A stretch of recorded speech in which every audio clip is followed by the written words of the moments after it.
Wells Fargo Awesome, thanks. Wells Fargo stayed solvent by laundering hundreds of millions of dollars in drug money in 2008. They accepted bailout for the Fed and misused it on corporate bonuses. Nice.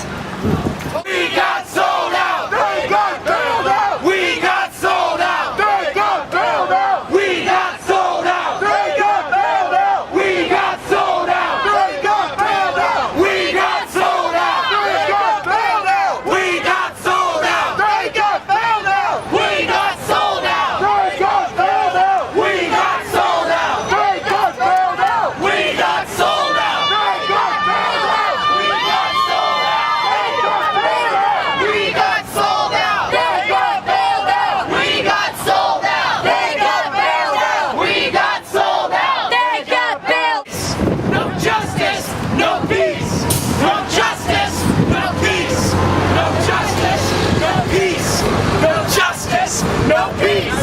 No justice, no peace. Wells Fargo and Bank of America. No peace. No justice. That's how they say it's all.